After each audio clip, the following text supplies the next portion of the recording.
श्रीगणेशाय नमः। उमामहेश्वरस्तोत्रम् नमः शिवाभ्यां नवयौवनाभ्यां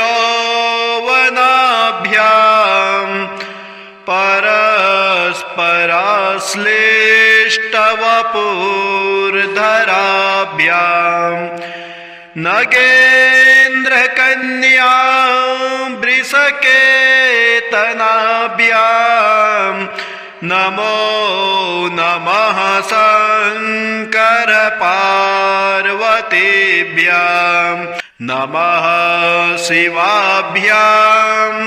सरसोत्सवाभ्यां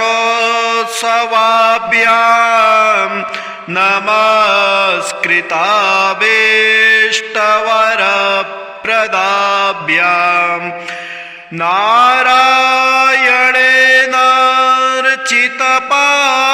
नारायणेनार्चितपादुकाभ्यां नमो नमः शंकर पार्वतीभ्यां नमः शिवाभ्यां वृषवाहनाभ्यां विरिञ्चि विष्णुवन्द्रसुपूजिताभ्यां विभूतिपाटीरविलेपनाभ्यां नमो नमः शंकर पार्वतीभ्यां नमः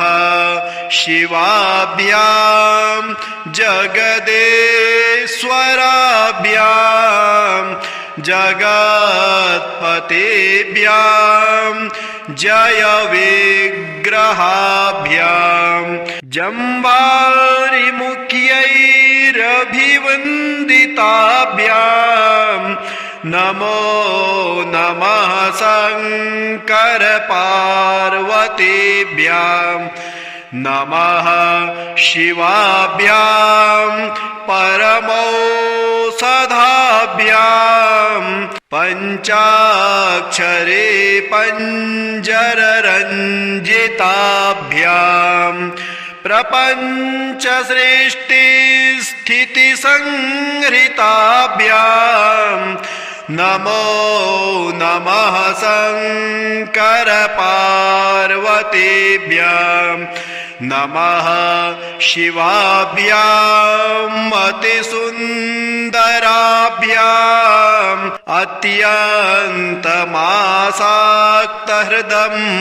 अत्यन्तमासाक्तहृदम्बुजाभ्यां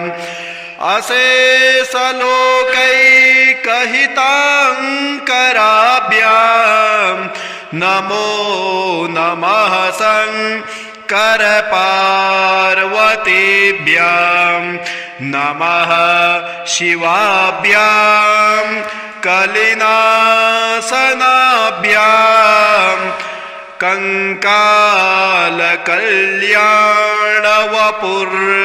कंकालकल्याणवपुर्धराभ्यां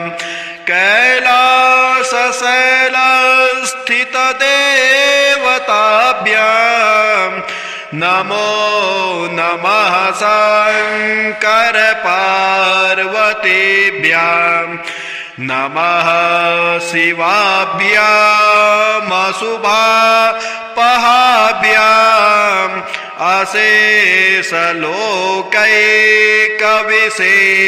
अशेषलोकैकविशेषिताभ्यां अकुण्ठिताभ्यां स्मृतिसंभृताभ्यां नमो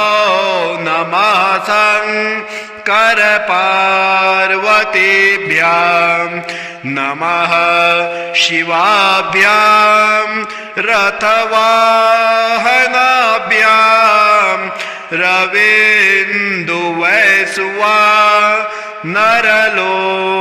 रवीन्दुवैश्वानरलोचनाभ्यां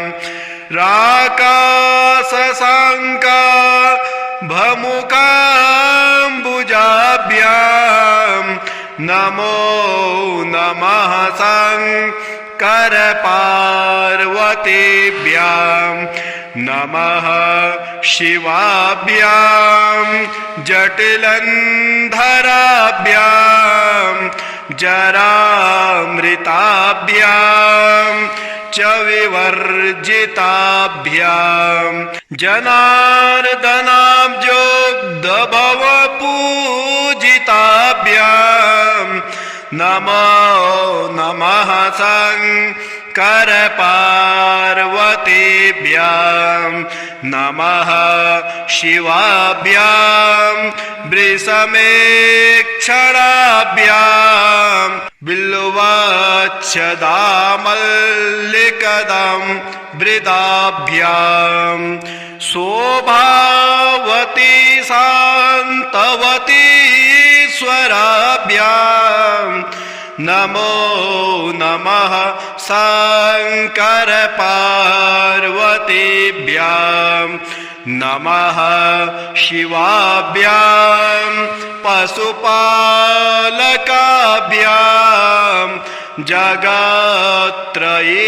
जगत्त्रयीरक्षण बद्धहृदाभ्यां समस्तदेवा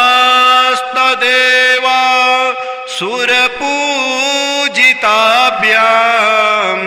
नमो नमः शङ्कर पार्वतीभ्यां स्तोत्रं त्रिसन्ध्यां शिवपार्वतीभ्यां भक्त्या पठेद्वा दशकं नरो यः सर्वसौभाग्यफलानि भुक्ते शतायुरान्ते शिवलोकमेति रुद्राष्टकं नमामि समीशान निर्वाणरूपं विभुं व्यापकं ब्रह्मवेदस्वरूपं निजं निर्गुणं निर्विकल्पं निरेहं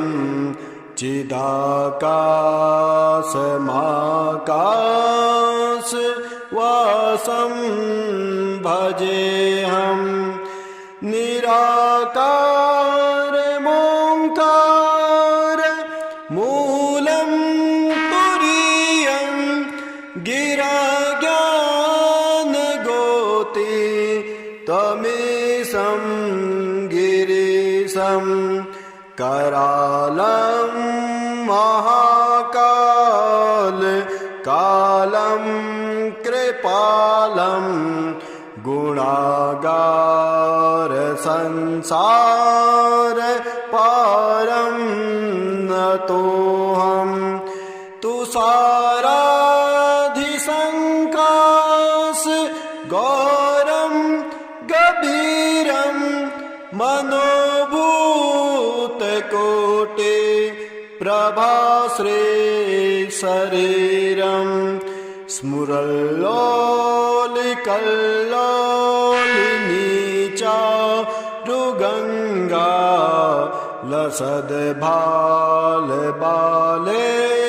लसद्भालबालेन्दुकण्ठे भुजङ्गा चलत्कुण्डलं भ्रूसुनेत्रं विशालं प्रसन्नाननं नीलकण्ठं दयालं मृगाधीशचर्मां वरं मुण्डमालं प्रियं शङ्करं सर्वनाथं भजामि प्रचण्डं प्रकृष्टं प्रगल्भं परेशं मखण्डं अजं भानुकोटे प्रकाशं त्रयः शूलनिर्मूल नमशूलपाणिं भजेऽहं भवानी प्रतिभावगम्यं कलातीतकल्याण कल्पान्तकारी सदा सच्चिदानन्द दाता पुरारे चिदानन्द सन्दोह मोहापहारे प्रसीद प्रसीद प्रभो मन्मथारे न यावत् उमानाथ पादारविन्दं भजन्ति हलोके परे वा नराणां न तावत् सुखं शान्ति सन्तापनाशं प्रसीद प्रभो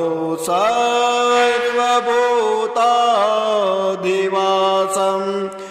न जानामि योगं जपं नैव पूजां न तोऽहं सदा सर्वदासं भूतोऽभ्यं जराजन्म दुःखौ जताताप्यमानं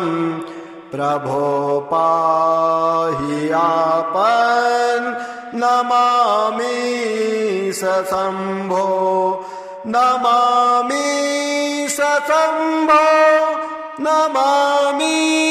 सशम्भो प्रभो पाहि आपन् नमामि सशम्भो रुद्राष्टकमिदं प्रोक्तं विप्रेण हरतोषे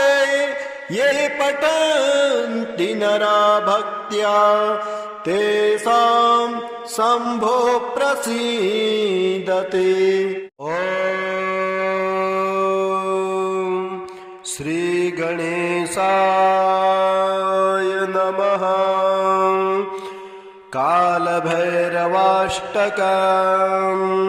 देवराजसेभ्यमान पावनादिपङ्कजम् व्यालयज्ञसूत्रमिन्दुशेखरं कृपाकरं नारदादियोगवृन्दवन्दितं दिगम्बरम् काशिकापुराधिनाथ कालभैरवं भजे भानुकोटि भास्वरं भवाब्धितारकं परं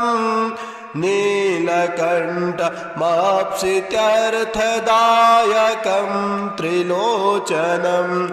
कालकालमम्बुजाक्षमक्षशूलमक्षरम् काशिकापुराधिनाथ कालभैरवं भजे शूलटङ्कपाशदण्डपाणिवादिकारणं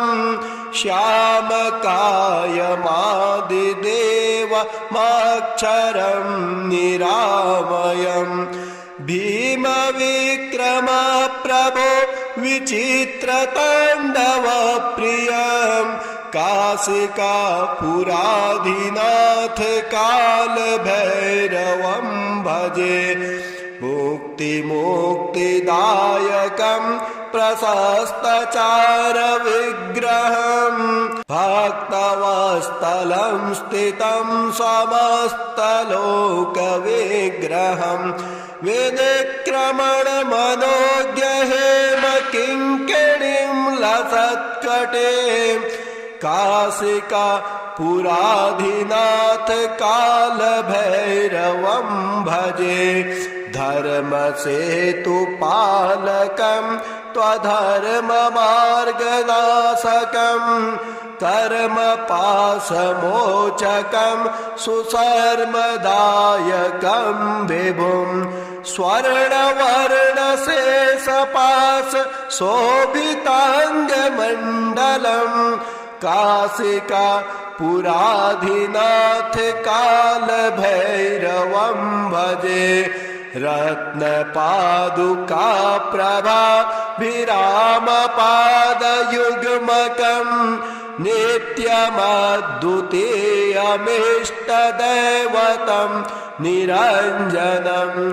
मृत्युदर्पणासनं करालदृष्टमोक्षणम्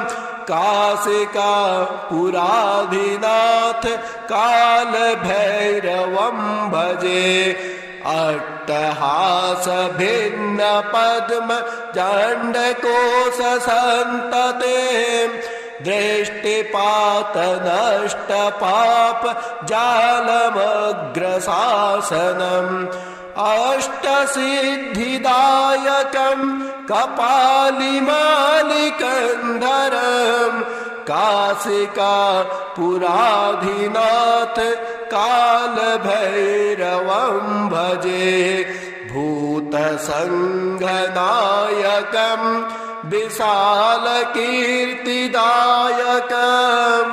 काशीवास लोकपुण्यपापशोधकं विभुं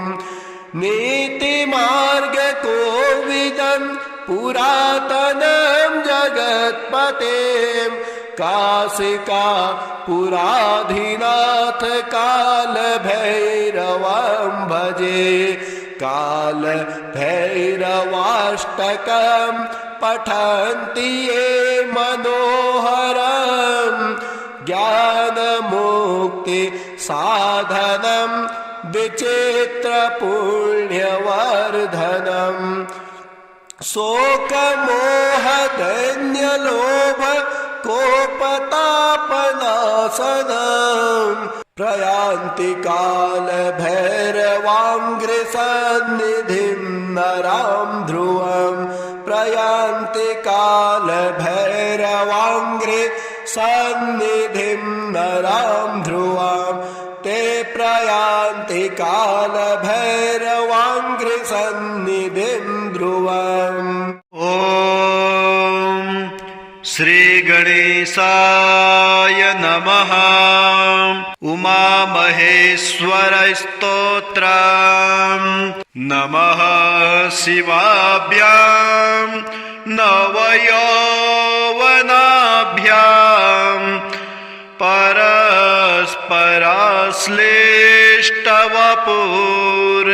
परस्पराश्लिष्टवपुर्धराभ्यां नगेन्द्रकन्या वृषकेतनाभ्यां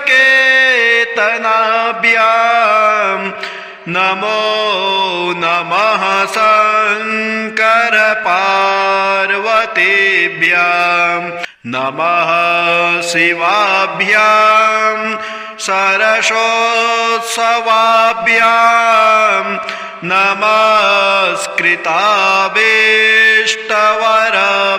नमस्कृताभीष्टवरप्रदाभ्यां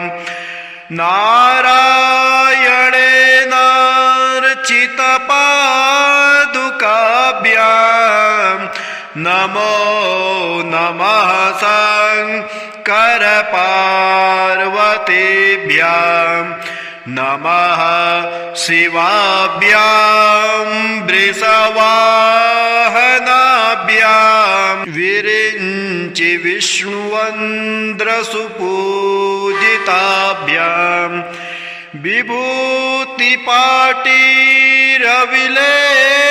विभूतिपाटीरविलेपनाभ्यां नमो नमः शङ्कर पार्वतीभ्यां नमः शिवाभ्यां जगदेश्वराभ्यां जगत्पतेभ्यां जय विग्रहाभ्यां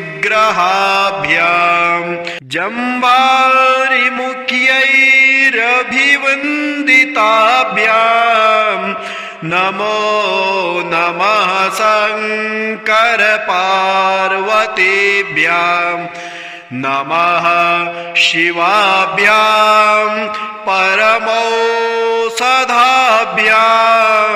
पञ्चाक्षरे पञ्जररञ्जिताभ्यां प्रपञ्चसृष्टिस्थितिसंहृताभ्यां नमो नमः शङ्कर पार्वतीभ्यां नमः शिवाभ्याम् अतिसुन्दराभ्याम् अत्यन्तमासाक्तहृदम्बुजाभ्याम् अशेषलोकैकहिताङ्कराभ्याम् नमो नमः शङ्कर पार्वतीभ्यां नमः शिवाभ्याम् कलिनाशनाभ्याम् कंकालकल्याणवपुर्धराभ्याम्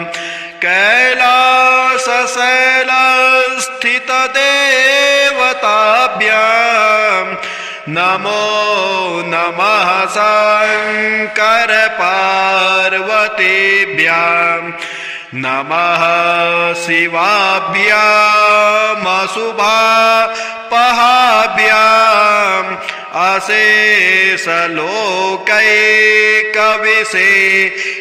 अशेषलोकैकविशेषिताभ्याम् अकुण्ठिताभ्याम् स्मृतिसम्भृताभ्याम् नमो नमः शङ्कर पार्वतीभ्यां नमः शिवाभ्याम् रथवाहनाभ्याम्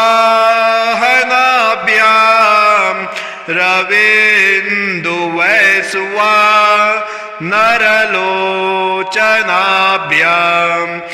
राकाशशाङ्का भमुकाम्बुजाभ्याम्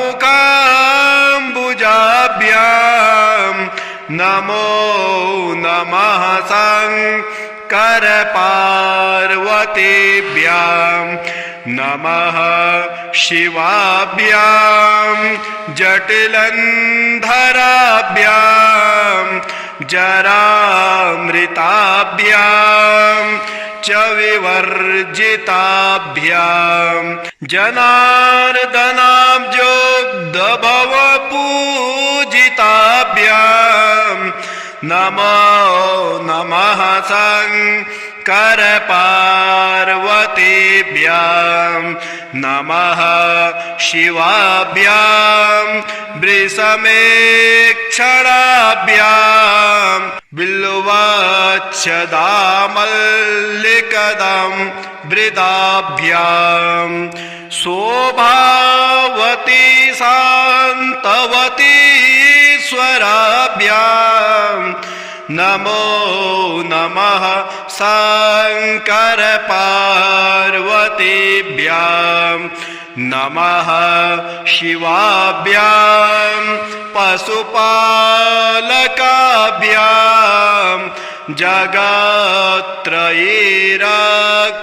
जगत्त्रयीरक्षणबद्धः हृदाभ्याम्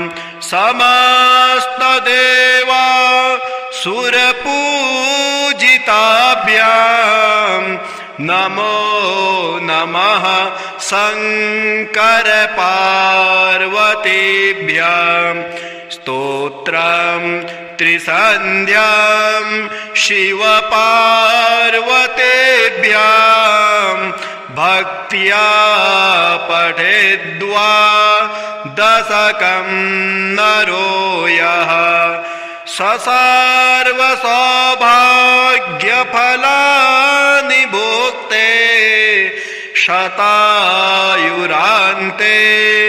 शिवलोकमेति। रुद्राष्टकम् नमामि समीशान निर्वाणरूपम् विभुं व्यापकं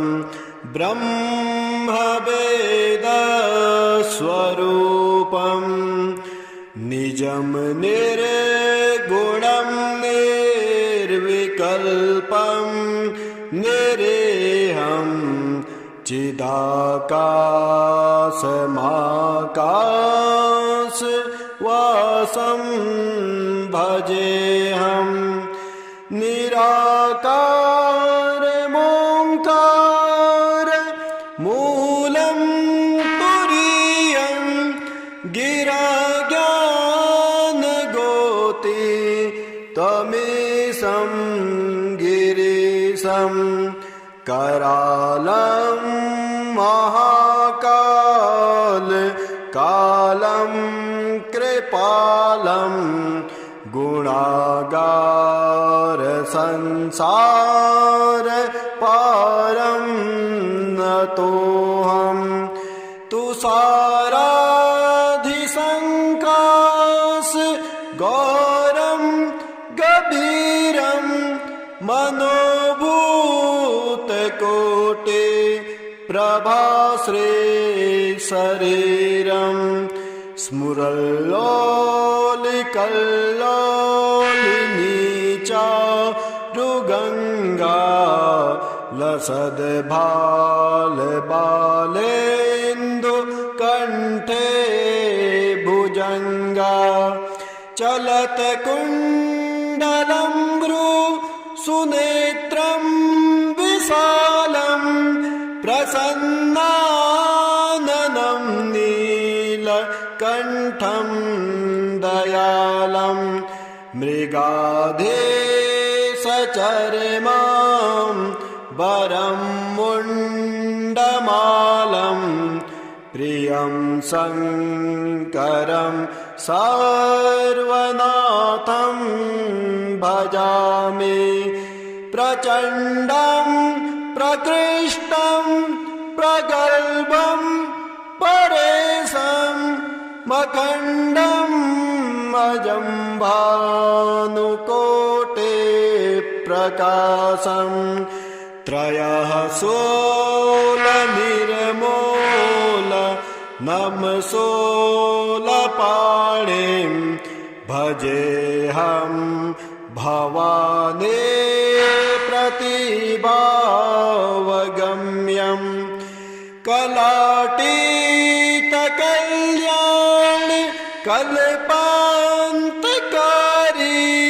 सदा सच्चिदानन्द दाता पुरारे चिदानन्द सन्दोह मोहापहारे प्रसीद प्रसीद प्रभो मन्मथारे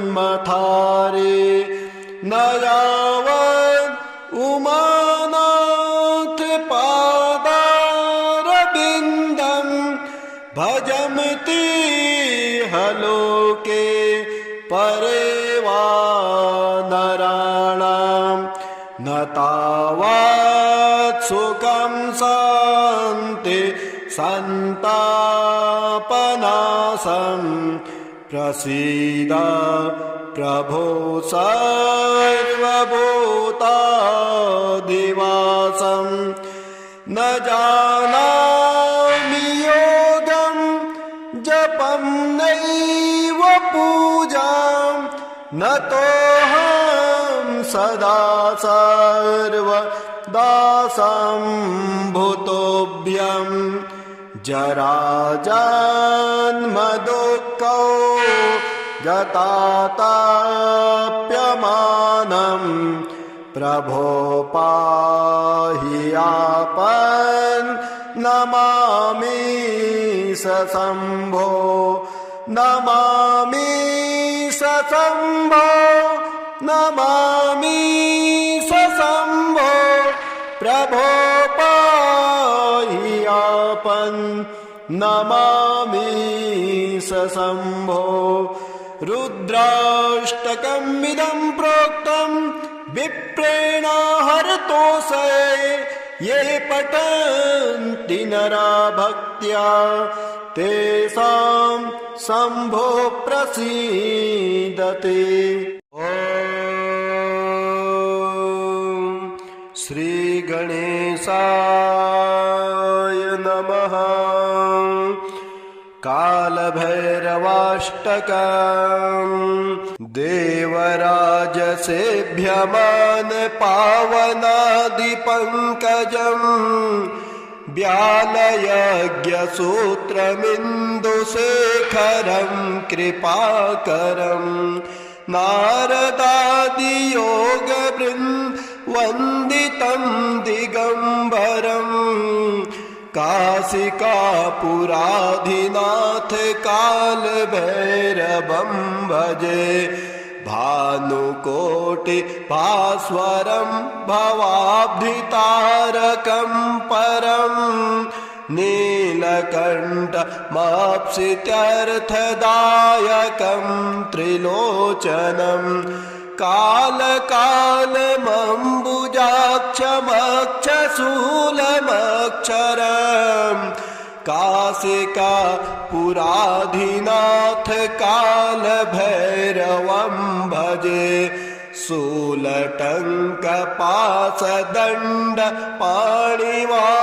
शूलटङ्कपाशदण्डपाणिवादिकारणम्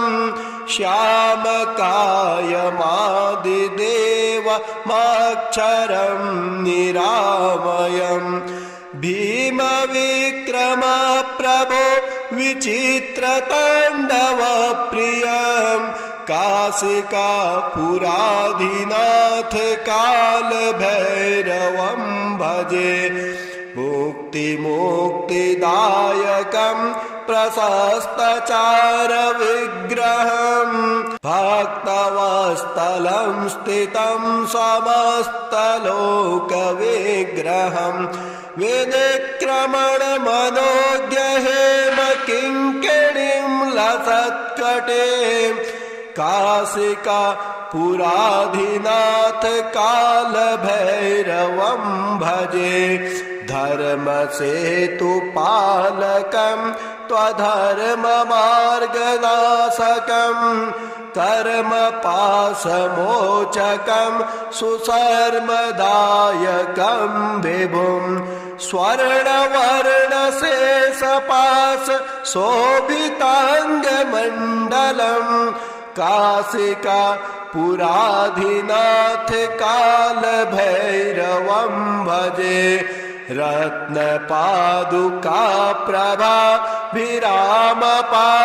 रत्नपादुकाप्रभाभिरामपादयुग्मकम् नित्यमद्वितीयमिष्टदैवतं निरञ्जनम् मृत्युदर्पणासनं करालदृष्टमोक्षणम् काशिकापुराधिनाथ कालभैरवं भजे अट्टहासभिन्नपद्म जण्डकोशसन्तते दृष्टिपातनष्टपाप जालमग्रशासनम् अष्टसिद्धिदायकं कपालिमालिकन्धरम् काशिकापुराधिनाथ कालभैरवं भजे भूतसङ्घनायकं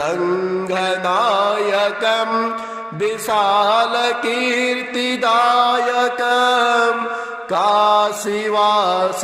लोकपुण्यपापशोधकं विभुं नीतिमार्गकोविदं पुरातनं जगत्पतें काशिकापुराधिनाथ कालभैरवं भजे कालभैरवाष्टकं पठन्ति ये मनोहरम् ज्ञानमुक्ति साधनं विचित्रपुण्यवर्धनम् शोकमोहदैन्यलोभ कोपतापनाशनम् प्रयान्ति कालभैरवाङ्घ्रिसन्निधिं नरां ध्रुवम् प्रयान्ति कालभैरवाङ्घ्रिसन्निधिं नरां ध्रुवम् ते प्रयान्ति कालभैरवाङ्घ्रिसन्निधिं